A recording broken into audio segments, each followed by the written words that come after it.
You're listening to Farang Stories, Hungry Nights in Pattaya, Episode 5. Pattaya Private Members Club. The days after she left, the club felt almost too quiet. Mornings came like polite visitors, knocking gently at her door. Ning filled them with chores, laundry, shopping, the slow art of budgeting.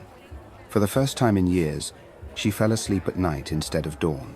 Her daughter, Marley, now 7, loved having her mother awake for breakfast.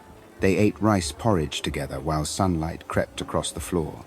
Ning braided her daughter's hair and sent her off to school with a kiss that felt like a contract with the universe. She told herself she would find new work soon, something decent, something that used her hands instead of her smile. She pictured a small cafe, maybe a fruit stall, a quiet space where customers came for food and left with kindness. But Pattaya had other ideas. Job hunting proved harder than she had imagined. Restaurants were cutting staff, not hiring. A laundry took her on for a week, then closed. Another cafe wanted her to work nights again. The money she had saved slipped away like water through fingers. By the end of the month, she had begun to count coins instead of notes. Her rent was late. Her mother's medicine ran out. The milk for Marley's breakfast became tea.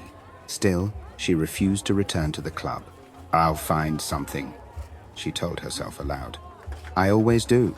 She repeated it like a prayer, until even prayers began to sound like lies. Then, one humid afternoon, an old acquaintance found her at the market, a woman named Pla, who once worked beside her at the lounge. Pla wore gold earrings and confidence. She had a phone in her hand and a driver waiting nearby, the kind of small luxury that spoke louder than words. "You're still in Pattaya?" she asked. Ning nodded. Pla tilted her head, studying her.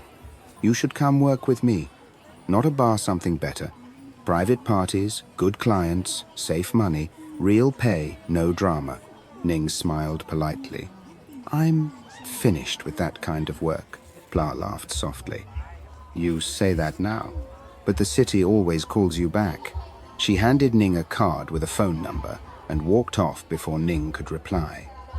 The scent of her perfume lingered, sharp and expensive, like something Ning had forgotten how to want. For a week, the card stayed folded inside her wallet.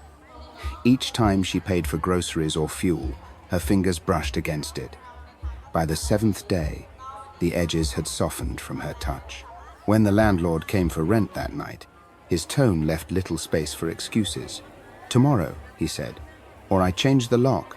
After he left, Ning sat on the edge of the bed, staring at the fan turning slowly overhead. The room smelled faintly of soap and rain. She took out the card and looked at the number written in neat black ink.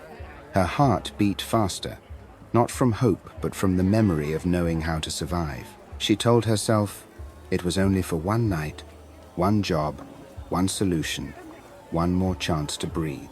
The next evening, she found herself standing outside a villa in Pratumnak, her stomach a knot of nerves.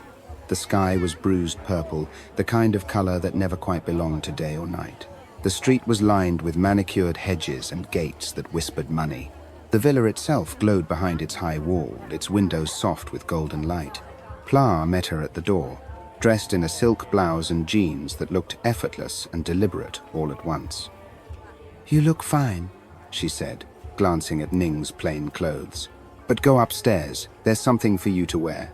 Upstairs, on the bed, lay a new dress, not the burgundy satin from the club, but silver grey, heavier fabric that shimmered like water under moonlight. When she lifted it, it whispered through her fingers, cool, expensive, with a faint scent of perfume that wasn't hers. She hesitated. Her reflection in the dressing table mirror was older now, sharper around the eyes. She thought of Marley asleep at home, of the soft rise and fall of her daughter's breath, and the way her small hand sometimes reached out even in dreams. She told herself again that it was only for one night. The dress slid over her skin like memory, tighter than before, more modest in cut yet showing everything. It hugged her waist, curved at the back, and ended just below the knee where a small slit allowed her to move. It was a costume again, but also armor, a reminder of the part of herself she thought she had shed. In the mirror, She practiced a smile, one that could mean anything and nothing. She was good at that. Downstairs, the villa had begun to fill with guests. The air smelled of jasmine and imported whiskey. Music played low, the kind that hides in the background and costs too much to sound effortless. The men were older, dressed in linen and confidence. They spoke softly, their laughter careful, their eyes moving the way money does, politely but with purpose. Pla guided her through introductions. "Just be kind," she whispered. "They notice calm more than beauty." Ning nodded. She knew how to play calm. She poured drinks, smiled, answered questions about nothing. The men were civil, but the civility felt borrowed. Every sentence carried an invisible price tag. The house itself was beautiful in a way that felt sterile. Marble floors, white walls, a pool outside reflecting the light like a blade. It reminded her of a hotel where nobody ever checked out. As the evening wore on, she found herself in the corner near the sliding doors that opened to the garden. Rain had begun again, tapping lightly on the glass. She watched it fall and thought how strange it was that storms could sound the same no matter how rich the roof. The laughter behind her grew louder, looser. A man dropped a glass. Another shouted something she didn't catch. The music hiccuped, stopped, then started again. Pla's voice rose above the others, calm but tight. Ning turned just as one of the guests stumbled against the table, knocking over a bottle. Red wine spread across the white cloth like blood. For a heartbeat, no one moved. Then everything did at once, shouting, laughter, apologies that sounded rehearsed. Ning stepped back, avoiding the spill, her breath quick and shallow. She realized, suddenly, that this house, for all its quiet wealth, was just another version of the club. Different walls, same hunger, the same performance. When the shouting started again, sharper this time, she did not wait to see who was right or wrong. She slipped through the side door, into the rain. The cool air hit her face like mercy. She walked fast, then ran. The street was slick and shining. Her shoes slapped against the pavement. Her bag thudded against her hip. Behind her, the villa's music faded into the rain. By the time she reached her motorbike, her dress clung to her like a second skin. She started the engine and rode without knowing where she was going. The rain stung her face. The wind tangled her hair. She did not go home. Instead, she rode to the only place that had ever kept her safe, the street kids' mission. It was late when she arrived. The gate was locked, but the lights were on. She stood outside for a moment, soaked and trembling, before she found the courage to call out. A figure appeared, older, smaller than she remembered. Kate. Her hair had gone grey, her smile had not. She hurried forward, unlocked the gate, and pulled Ning into an embrace that smelled of soap and tea. "My girl," she said softly. "You found your way back." Ning tried to speak, but tears came instead. Kate held her until the shaking stopped. Then she led her inside, fetched a towel, and made her tea strong, sweet, exactly as before. When she could finally talk, Ning told her everything, or at least enough. Kate listened without interrupting, the way she always had.